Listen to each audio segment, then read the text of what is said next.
Futures trading involves risk and is not suitable for all investors. Content provided in this segment is meant for educational purposes and is not a solicitation to buy or sell commodities. Hello and welcome to another edition of the Grain Feed, brought to you by EverAg. This is your weekly news feed for all things grain and all things feed. Each week we bring you updates on the markets with unique perspectives from an amazing team of analysts with the intention of helping dairy and livestock producers manage their risk. I'm your host, Jim Matthews, reporting from the Chicago office.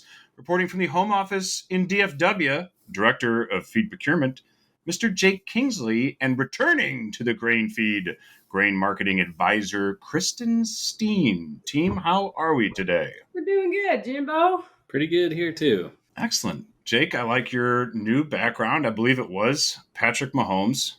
It was. And then you changed it because they won? Well, we just finally got our diplomas after many years of not sure where they were, actually. It's bad juju. That's good. It's Bad good that juju, you Jake. EverAg still hired you. EverAg still hired you without proof of diploma. So Yep, they did. things have all worked out. Kristin, what's new in Iowa, Kristin? It's snowing, it's cold, but that's nothing new for this time of the year, so not too much. Okay, excellent. So it's a little warmer here across the Mississippi then. We've luckily have had 40 degrees. Yeah, out of the January cold. Oh yeah. We're sweltering out here. 41 and cloud. Jake just doesn't get it. Jake doesn't get it. That's okay. He's got his poncho and it does heat up. He's got that going for him. We've got a lot to run through because we had a big day yesterday. It is currently Thursday. Yesterday was our wacky WASDE Wednesday. So let's run through the markets real quick. Paige, if you'd kindly timestamp the broadcast. It is after the close. It is Thursday afternoon. The markets had some decent swings today. The corn market, after being slightly supported yesterday post-WASDE, is bright red today. We had old crop futures down about 7 or 8 cents, with new crop down 5 to finish the day today. Beans also pulled back slightly, whereas meal went on a big run today. So meal was up about $8 per ton over the May contract, so a big swing back higher in meal futures. So we got a lot to break down on that WASDE report and the grain and feed markets in general. So we'll turn to the expert. Kristin, what was your take on that report yesterday? I mean, if I'm talking to you yesterday, the thought was it was a little bit like the State of the Union address, a little bit of a snoozer, right? But there was a few surprises in the details. But at the end of the day, the ending expectations, the ending numbers were all within those expectations. So the part that honestly surprised me more than anything was the USDA leaving corn exports alone as far as domestic numbers, right? And then they lowered ethanol demand. So that left ending stocks where they thought we would be, just by way of a different source or different reason for that matter. Kind of makes me wonder if ending stocks will continue to grow as we have exports continuing to lag on corn and Brazil setting up to be the leading export there. So there's a lot more to come as far as the corn side of things. On the bean front, we ended up with higher stocks thanks to soy crush numbers being light. I guess you could say that was a surprise, but if you really sit back and think about it, with the shifting crush margins followed by weakening basis after the EPA announcement, maybe not. Maybe globally, we came in as expected. Argentina has a lighter crop, but Brazil is going to more than make up for that. So we're kind of sitting good global supply-wise as far as that goes. So all in all, I mean, today was exciting, but it wasn't a huge market mover, so to speak, like we typically see in WASDE reports. And that's not out of the realm for a February report either. Old crop beans, corn and beans continue to play the middle of the range that they've been playing for the last few months. I do wonder if this provides more headwinds on a new crop rally if we're not facing dire global supply issues and our domestic demand is slowing. Yeah, I think those are excellent points, Kristin. I mean, you touched on the fact that we did not cut corn exports. I think that was the surprise on the corn side of things.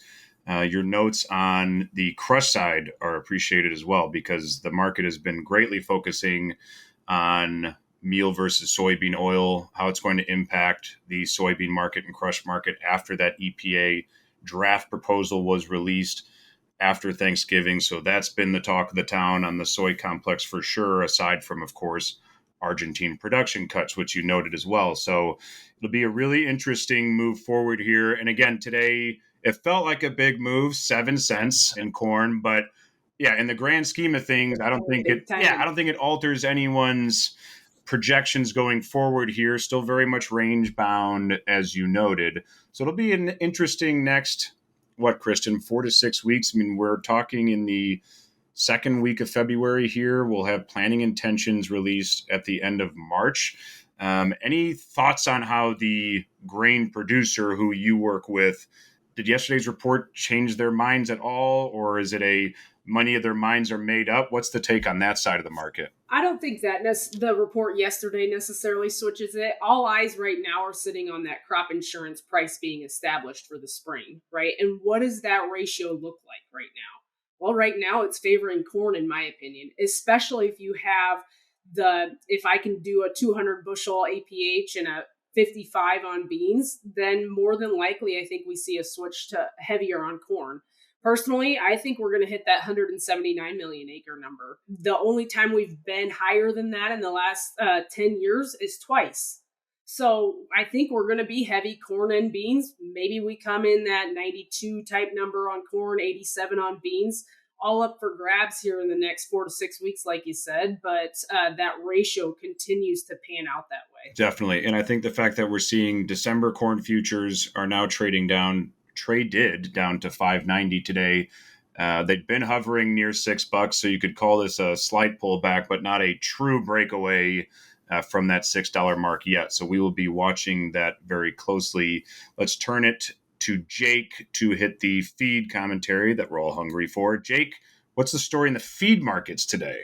So I think, like Kristin said, not a whole lot of shakeup from the report yesterday. We've seen, like she said, kind of some range-bound numbers for the old crop period, and I expect that to probably continue on the feed side, both in cash futures and basis, well towards the summer months here. I think we've got to prove that we've got a crop before a lot of these feed sellers are going to commit to really breaking down on prices towards the end of the summer, and then we're seeing some new crop numbers out there as we've talked. More and more folks are starting to float some numbers around. We've seen some stuff for now Arizona, Texas has been out there for a while. California's got a few maybe floating around. And more spots across the Midwest are starting to bring up some numbers. So I think folks are getting a little more confident in the balance sheet as it's projected for the coming year. Still some firm numbers out there relative to what we would call historically average. But I think Brazil having the bean crop that they're expected to have, and then Kristin talking to potentially favoring corn acres here in the U.S. is really, we get a good growing season and those two things pan out the way that they look right now, we may be turning the corner. So some opportunity out there to manage risk early on some new crop stuff. I don't think there's any need to panic over that right now. But there are some good opportunities relative to what we've seen the last 3 years. And I think there's some good realistic expectations that we could see prices move lower should we just get a moderately good planting and growing season here in the U.S. So some hope on the horizon there. I think one of the things we're seeing most immediately in this market is the precipitation in the West has turned these forage and fiber markets south kind of in a hurry. I mean, we were seeing soy hull pellets in the 300s in the Midwest. Cottonseed was up near 600 for most of the West Coast and high fours, low fives for the Texas Panhandle. And we've seen a lot of those products come off $40, $50, $60 a ton, just with the expectation of a better alfalfa and hay crop and some silages starting out west. So we're trending better in a lot of places here. And I think, Jake, that's probably a good transition to, we will be out there next week. We'll be in California at the World Ag Expo. You and I and a couple other of our colleagues from EverAg. Tulare versus Tulare. Jake? I've always said Tulare, but I guess I've heard it a couple different ways here in the last couple of weeks. We'll find out next week for sure. We'll ask around next week.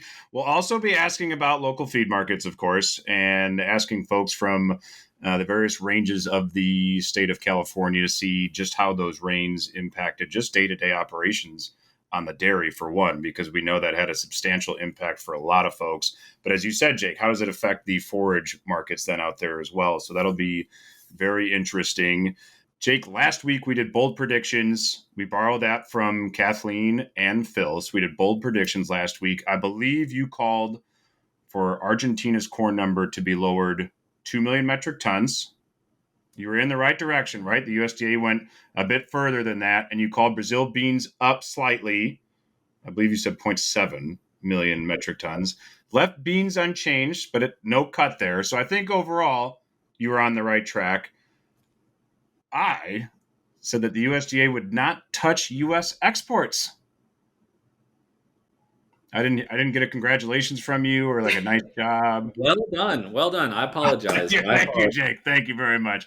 I really appreciate that, you guys. And thanks for everyone who wrote in and said, great job, Jim, on that one. That was much appreciated.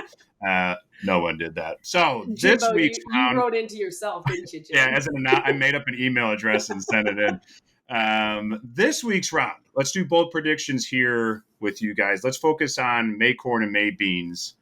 May corn traded and settled just under 770 today. So going forward, which do we trade first? $7 or $6.40?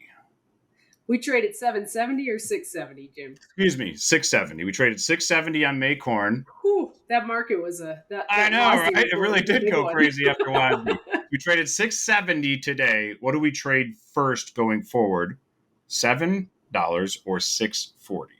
I think we hit 7 one more time and then it's over with. I think we get to 640 first.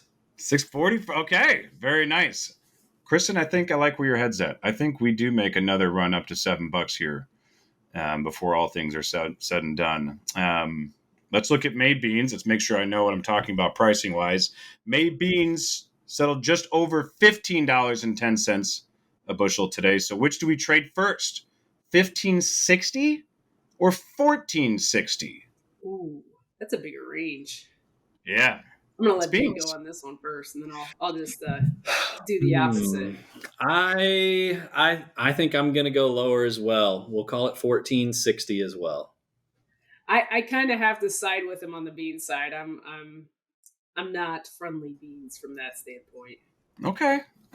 Then to be a contrarian, I will take $15.60 on that one. So and you'll buy I'm taking there, the high right? above. What's that? You'll buy it $15.60, right? Always buy the highs. Always buy the highs. Perfect. So again, it'll be what trades first, not necessarily where that contract settles. So we'll keep an eye on that thing as we move over the next few months. So I think that's all for today. We did an awesome job. Excellent work. Big thanks to Kristin for joining the show. It is awesome to have you back. We'd also like to thank the Everag Insights crew for their support. Thank you to Paige for her production magic. And thank you to the viewers for watching the Grain Feed. Contact information is on the screen. We greatly appreciate your feedback. That's all for today. We'll see you next time on the Grain Feed.